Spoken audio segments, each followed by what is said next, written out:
Okay, so what do I love about running? I suppose I really discovered it running, I suppose, after the birth of my first child, Andrew.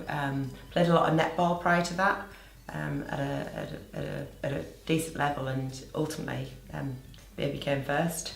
So I wanted to keep fit, and I just generally found taking a pair of trainers when I'm away with work, or just out on a weekend with my friends in a running club, it just generally gives me time to think, time to free my mind, keep yourself fit, keep yourself active, positive in terms of health, but probably just that release time, that downtime.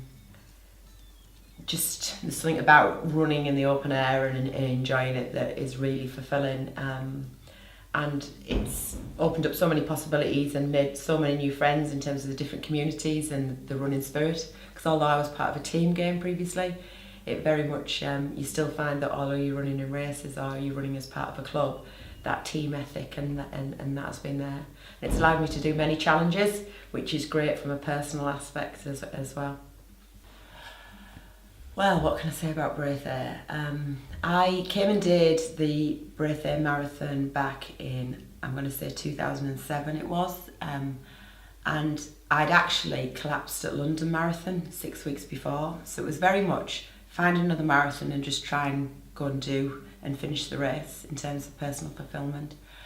And I came to Brathay with quite emotional on that day in terms of nervousness about trying the distance again. And at the time, I watched these 10 runners in white shirts running around. We were told they're doing the 10 in 10. and thought, what's that?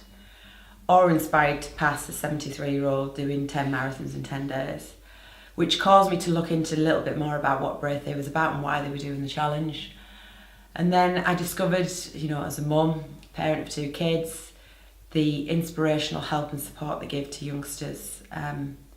Kids that aren't as lucky as mine in terms of, support, family around them, in terms of where they come from, and the difference that they make and the emotional stories that you hear once you become involved in the charity.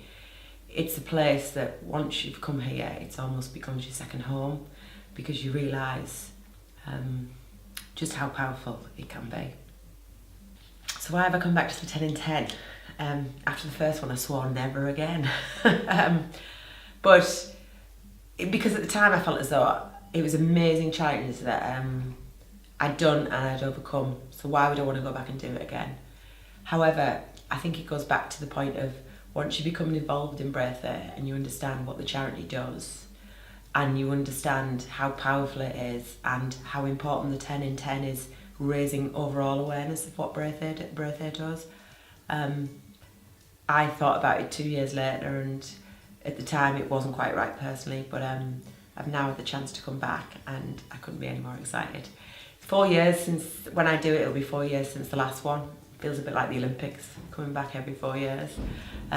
So yeah, here I go again. And it's probably better in terms of being able to go out and fundraise instead of trying to do it every year, that now it's fresh pair, people understanding the reason why I want to come back. So actually going and back to help fundraise hopefully will make that significant difference in terms of the money I want to achieve. It's a more personal cause now, whereas first time round it was a personal challenge with a connection that the benefit was to raise money for the charity, whereas now the challenge is going to be tough, God, there's no doubt about it. There's no guarantee in any shape or form I will definitely get around it, but it's more around the emotional connection to the charity, why I'd want to finish rather than the personal challenge to myself.